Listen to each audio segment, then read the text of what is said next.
Welcome to the presentation by Ruben Jones and Jim Wilferling. This is Lab 2 of Electronics 1, EE321, fall term 2014. The topic is frequently selective circuits.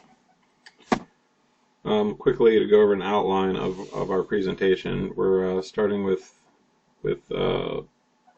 some calculations portion, theoretical analysis.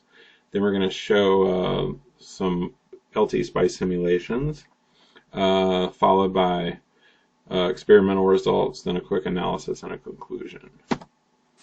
The main objective of this lab is to study the frequency response of passive and active filters. First of all, we start with the equation for cutoff frequency.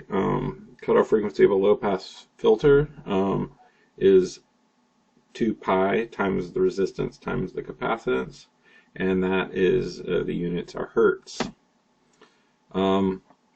So in a filter such as the one shown here, the resistor value of 2.2K and a cap of 4 nanofarads, plugging into that equation you get 55.29 kilohertz. It's just an example of how that works.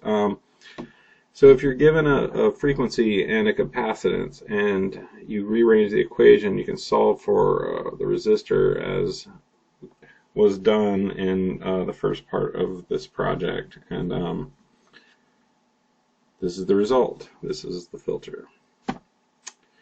The amplitude and phase of filter for a given frequency can be given by the equation V out is Vn times 1 over the square root of R over X squared plus 1, and X sub C is your capacitive reactance of your circuit, and R is your resistor value in a passive filter. In the case of an active filter, the R would be your feedback resistor. The reactive capacitance is found by solving for X sub C equals 1 over 2 pi fc, and your phase shift is the negative arctangent of the resistance over your capacitive reactance. Using these equations, you can find the amplitude and phase at a circuit for any frequency.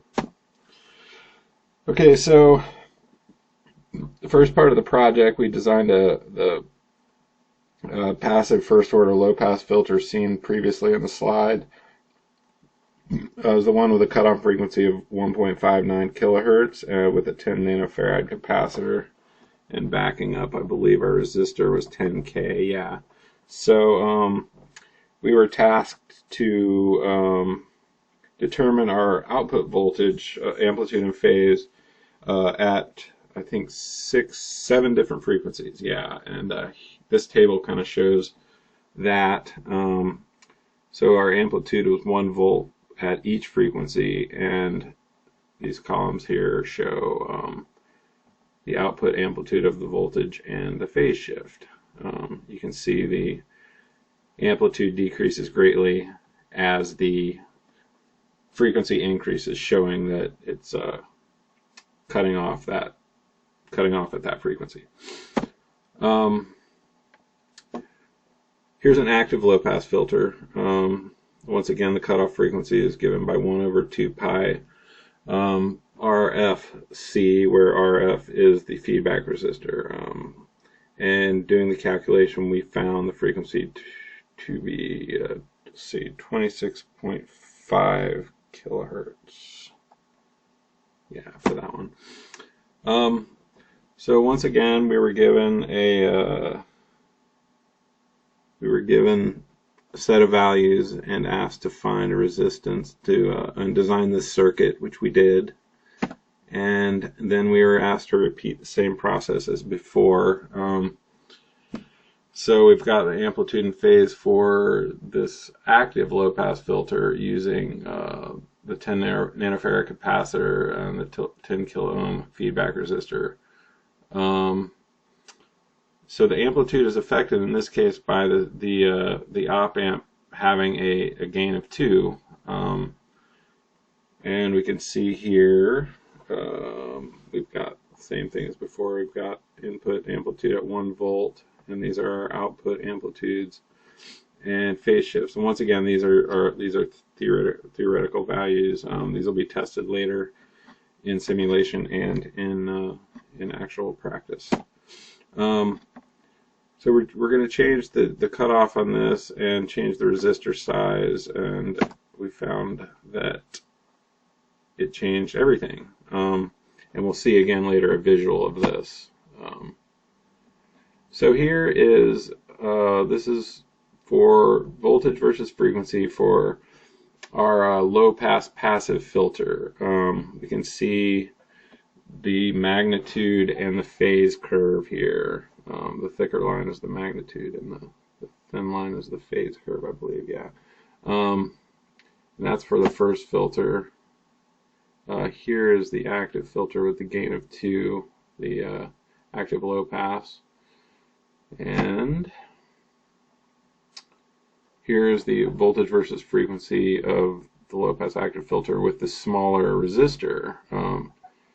The cutoff frequency of 15.9 kilohertz, and you can see that changed the cutoff far to the right there. So if we go back and look, we see that we are not cutting off until we're well up towards, I don't know, 3,000 hertz there, or kilohertz, excuse me, something like that.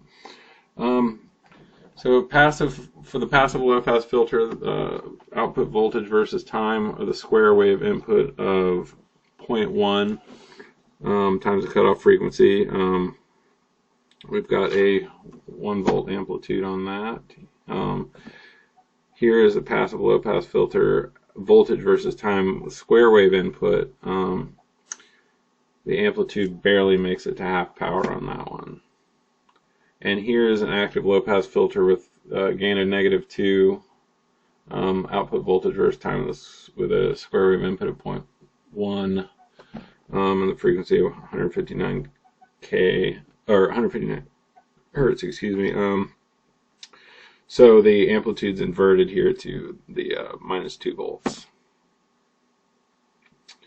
Here's active low pass with a -2 gain, output voltage with a square wave input of 10, and let's see, or frequency of 15.9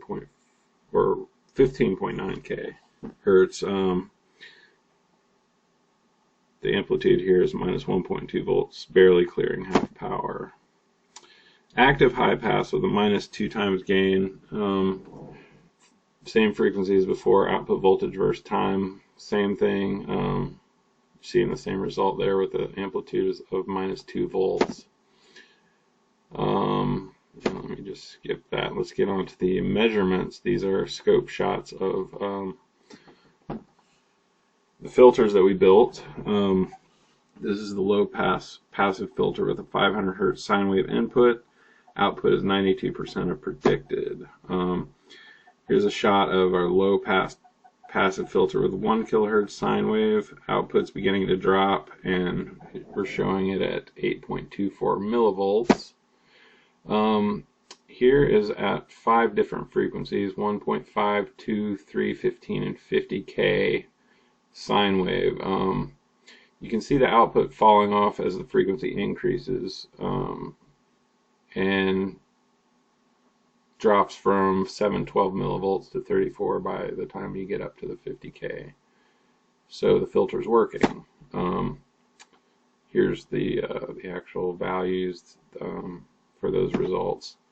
And here's the active low-pass filter with -10 gain, cutoff frequency of 1.59K, 1 volt input, and this is at 6 different values. Again, you can see the amplitude dropping off as the frequency increases, and here's the results there shown of those last results shown on this table.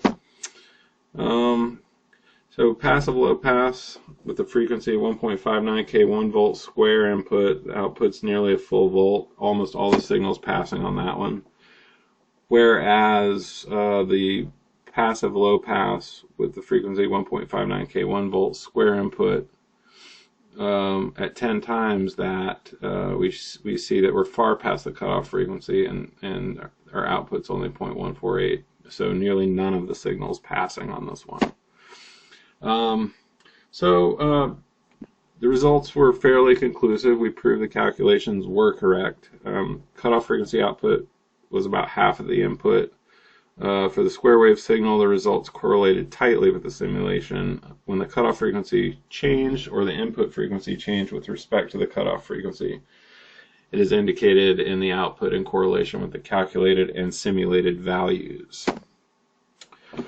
In our experimental results, correlated fairly tightly as predicted with simulated values, despite some anomalies in the square wave simulation with the active filter. There was a considerable amount of error, and it's difficult to compute our percent values for each iteration of the filter. It's due to variances we figured in the actual resistor values. Those were not checked properly. Measurement error, simulation error. So in conclusion, the active and low pass filters pass signals below their cutoff frequency and filter out the signals above it. This rolls off frequency at about 20 decibels per decade, or about half voltage at the cutoff frequency. And both cutoff frequency and input frequency affect whether the signals pass or blocked. In an active filter, you need to apply a gain. And that's it. Thank you.